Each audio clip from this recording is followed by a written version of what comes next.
तो हमारी कहानी की शुरुआत ही होगी नाइनटेल के अटैक से, जहाँ पर मिनाटो एंड कुशिना अपने विलेज एंड अपने न्यूबॉर्न बेबी को बचाते बचाते अपनी लाइफ का भी सैक्रिफाइस दे देते हैं। एंड वो जाते जाते हिरुजन को नारुतो की रिस्पॉन्सिबिलिटी दे के चले जाते हैं, बट हिरुजन उसको फैमिली, प्रोटेक्शन या लव, इन तीनों में से कुछ नहीं देता। बस देता है तो एक छोटा सा अपार्टमेंट एंड हर महीने खर्च करने के लिए थोड़े से पैसे। जब भी कभी नारुतो के महीने के बीच में पैसे खत्म हो जाते थे तो हिरुजन उसको दोबारा से पैसे भी नहीं देता था। फिर उसके बाद चाहे तो नारुतो को भूखा ही सोना पड़ता था या मछली पकड़ के खानी पड़ती थी। एंड उसके बाद भी एक 4-5 साल के बच्चे को पूरे गांव के विलेजर्स एक मॉन्स्टर की तरह ट्रीट करते हैं। कोई उसके साथ नहीं खेलता, कोई उससे बात नहीं करता। एंड बहुत से लोग तो ये भी चाहते हैं कि नारुतो जिंदा ही ना रहे। फिर भी उसके अंदर हेटरेट नाम की चीज नहीं थी एंड उसका बस एक सिंपल सा ड्रीम था। उसे लोगों की एक्सेप्टेंस चाहिए थी। उसे चाहिए था कि सब लोग उसको एक्सेप्ट करे एंड एटलीस्ट कोई उससे नफरत ना करे। एंड इसीलिए वो होकागे बनना चाहता था। एंड ऐसे ही दिन बीतते हैं एंड वो दिन आ जाता है जब निंजा एकेडमी से स्टूडेंट्स को ग्रेजुएट होना था। एंड नारुतो को वहाँ पर शैडो क्लोन बना के दिखाना था, बट नारुतो उस टाइम पर शैडो क्लोन नहीं बना पाता है एंड इरुका उसको फेल कर देता है। एंड पूरी उसकी क्लास से सिर्फ वो ही फेल हुआ था, तो वो एकदम टूट जाता है एंड सैड होके अपने झूले पर बैठा होता है। एंड तभी उसके पास मिजुकी आता है एंड वो नारुतो को मैनिपुलेट करके उसे स्क्रॉल ऑफ सीलिंग चुराने को बोलता है। एंड उस टाइम पर नारुतो एक छोटा सा बच्चा था, तो वो भी उसकी बातों में आ जाता है एंड उसी रात नारुतो स्क्रॉल ऑफ सीलिंग को चुरा लेता है।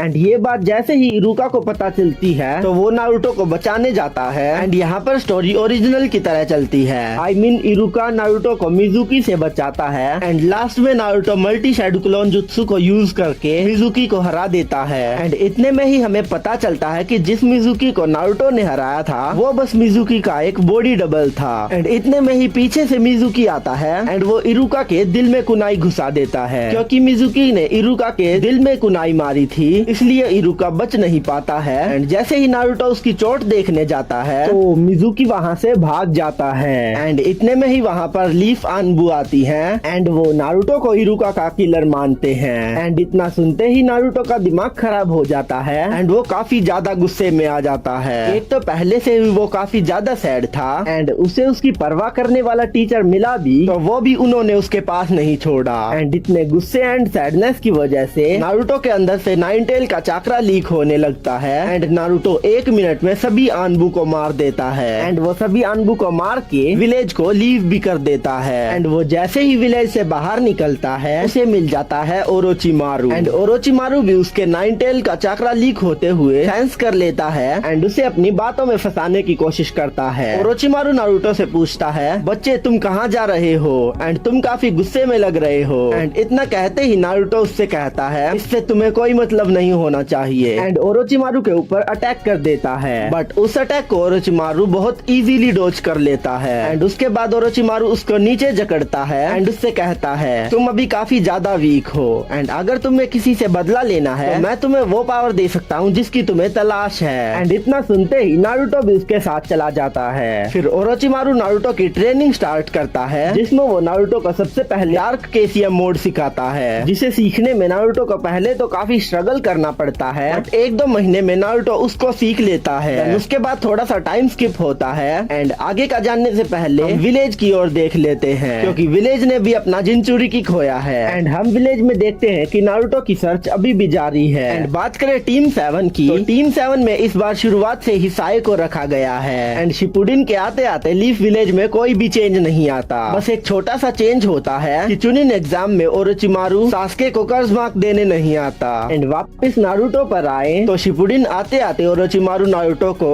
Dark KCM mode, snake summoning, dark Rasen shuriken and और भी 1-2 A एंड S रैंक के जुत्सु सिखा देता है। एंड शिपुडिन के स्टार्टिंग में ही हमें दिखाया जाता है कि नारुतो ओरोचिमारू को टेस्ट देने के चक्कर में ही उसका गेम बजा देता है। मतलब नारुतो ने भी कैनन सास्के की तरह ओरोचिमारू को बिट्रे कर दिया है, क्योंकि नारुतो का शुरू से ही प्लान नहीं था ओरोचिमारू को अपनी बॉडी देना। एंड ओरोचिमारू के पास थोड़े दिन रहते ही नारुतो को समझ में आ गया था कि ये मेरी बॉडी लेने वाला है। एंड ओरोचिमारू को मारने के बाद नारुतो जैसे ही बाहर निकलता है तो वहाँ पर इताची एंड किसामे खड़े होते हैं, जो नारुतो को मारने के लिए नहीं बल्कि अकात्सुकी ज्वाइन करने का ऑफर लेके खड़े थे। एंड नारुतो ने आगे का कुछ ज्यादा प्लान बनाया भी नहीं था, तो वो सीधे सीधे अकात्सुकी ज्वाइन कर लेता है। एंड देन हमें विलेज का सीन दिखाया जाता है जहाँ पर जिराया सेंसेई विलेज में आए थे एंड वो हिरुज़न से नारुतो के बारे में सुनते हैं एंड वो हिरुज़न पर काफी ज्यादा गुस्सा करते हैं। एंड गुस्सा क्यों ना करे भाई, नारुतो उनके फेवरेट स्टूडेंट का इकलौता बेटा था जिस पर इतने ज्यादा अत्याचार किए गए कि वो एक मॉन्स्टर बन गया है। एंड वो जाते जाते कहकर जाते हैं कि नारुतो के साथ जो भी हुआ है उसके जिम्मेदार सिर्फ आप हो। एंड वो जैसे ही गुस्से से बाहर निकलता है तो देखता है कि एक बच्चा काफी ज्यादा ट्रेनिंग कर रहा था, तो वो मूड फ्रेश करने के लिए उसके पास जाता है एंड उससे बात करने की कोशिश करता है। एंड वो और कोई नहीं बल्कि सास्के था जो इताची से रिवेंज के लिए ट्रेनिंग कर रहा था। जिराया उसके पास जाके बोलता है, बच्चे इतनी ज्यादा ट्रेनिंग किस लिए? फर्स्ट टाइम में तो सास्के उसको कुछ जवाब भी नहीं देता है। एंड जिराया उसके और पास जाता है एंड जिराया उसके और पास जाके बोलता है, काफी ज्यादा मेहनत कर रहे हो। एंड इतने में सास्के लिटरली जिराया पर चिल्लाने लगता है एंड बोलता है, मुझे डिस्टर्ब मत करो, मुझे स्ट्रॉन्ग बनना है ताकि मैं अपना बदला ले सकूं। एंड जिराया सास्के का इतना डेडिकेशन एंड पोटेंशियल देख के उसको मजाक में कहता है, अगर तुम्हें स्ट्रॉन्ग बनना है तो तुम्हें मैं ट्रेन कर सकता हूँ। एंड इतना कहते ही सास्के उसके मुंह पर बोल देता है, पहले खुद तो स्ट्रॉन्ग बन जाओ। एंड ये सुनने के बाद थोड़ी जिराया के भी ईगो पर बात आ जाती है एंड वो सास्के से कहता है, क्यों ना एक छोटा सा स्पार्क करके देख लिया जाए। एंड सास्के भी फर्स्ट सेकंड ही हाँ कर देता है। देन स्पार्क स्टार्ट होती है। सास्के स्टार्टिंग से ही उसको चिदोरी मारने के लिए आता है बट जिराया उसको इजीली डॉच कर लेता है। सास्के उसके ऊपर कुछ कुनाई फेंकता है एंड उसके बाद जिराया को गंजुत्सु में डालने की कोशिश करता है बट उसकी सारी कोशिश बेकार हो जाती है। लास्ट में जिराया उसको टोड माउथ ट्रैप में फंसा लेता है एंड उससे पूछता है, क्या बच्चे कौन ज्यादा स्ट्रॉन्ग है? एंड ये सब होते ही सास्के को भी पता चल जाता है कि ये बंदा काफी ज्यादा स्ट्रॉन्ग है एंड वो उससे ट्रेनिंग लेने लगता है जिसमें जिराया उसको toad summoning, toad sage mode and Rasengan भी सिखाता है। एंड एक मजे की बात बताऊं, सास्के इसमें कैनन वाला नारुतो है एंड और तो और सास्के इसमें चाइल्ड ऑफ प्रोफेसी भी है। एंड इसके बाद 3 से 4 महीने का टाइम स्किप होता है एंड हमें नारुतो को दिखाया जाता है जहाँ पर नारुतो को अकात्सुकी के प्लान्स के बारे में पता चल गया था कि कैसे वो टेल्ड बीस्ट को पकड़ते हैं एंड जिंचुरिकी को मारते हैं। एंड लास्ट में मेरा भी नंबर आने वाला है एंड अकात्सुकी लीव करने के बारे में सोच ही रहा होता है बट इतने में ही उसके पास पेन आ जाता है एंड उससे कहता है, वैसे तो हम तुम्हें लास्ट में पकड़ने वाले थे बट अब तुम्हें हमारे प्लान के बारे में पता ही चल गया है, तो क्यों ना पहले तुम्हें ही पकड़ा जाए। एंड इतना कहते ही पेन वर्सेस नारुतो की फाइट स्टार्ट हो जाती है जिसमें नारुतो पेन को अपनी ट्रू पावर दिखाता है, मतलब कि पूरी फाइट वन साइडेड जाती है। नारुतो फर्स्ट मिनट में ही 5 पेन की बॉडी को तो इजीली मार देता है एंड उसके सामने सिर्फ और सिर्फ देवापात ही खड़ा था,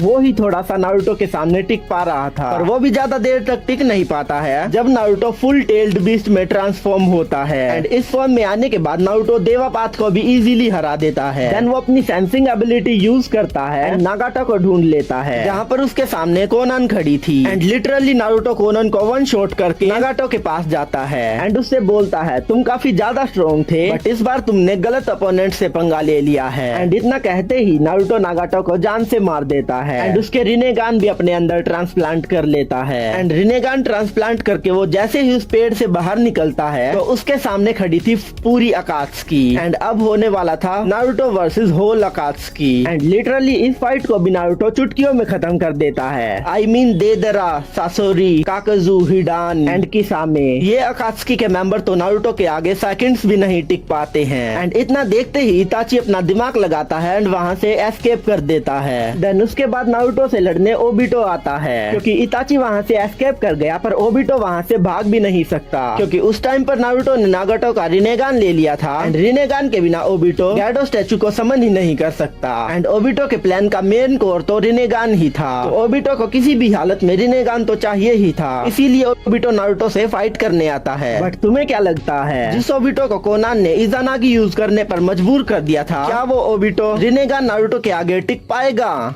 नहीं, नारुतो उसको बहुत ज्यादा गंदा मारता है एंड ओबिटो को मारने के बाद नारुतो उसकी कामोई भी निकाल लेता है एंड जो एक आंख बच गई उसको नारुतो डिस्ट्रॉय कर लेता है ताकि कोई नारुतो के खिलाफ ये आंख यूज ना कर पाए। एंड अब नारुतो के पास डेडली कॉम्बो आ गया है, एक रिनेगान एंड एक शॉर्ट रेंज कामोई। एंड इस फाइट से जस्ट पहले ओबिटो ने किलर बी को किडनैप किया था तो राइकागे 5 कागे समिट बुला लेता है जिसमें 5 कागे अकात्सुकी एंड नारुतो के बारे में डिस्कस करते हैं एंड उस फाइट को डिसरप्ट करने के लिए सीधा नारुतो ही आ जाता है एंड कहता है मैंने अकात्सुकी को खत्म कर दिया है एंड मैं सभी नेशंस के खिलाफ fourth great ninja war announce करता हूँ। Then fourth great ninja war start हो जाती है जिसमें पांचों नेशन मिलके नारुतो से लड़ते हैं एंड उस टाइम पर नारुतो इतना ज्यादा बीस्ट बन गया था कि वो पांचों कागे को हरा देता है एंड शिनोबी अलायंस को भी हरा के वो फोर्थ ग्रेट निंजा वॉर को डोमिनेट करके जीतता है एंड इसके बाद 5 ग्रेट नेशन एक बिग नेशन में बदल जाता है जिसका लीडर होता है नारुतो एंड वो पूरे निंजा वर्ल्ड को कंट्रोल करता है जहाँ पर कोई वॉर नहीं होती, सभी पीसफुली रहते हैं एंड कोई भी किसी को हेट नहीं करता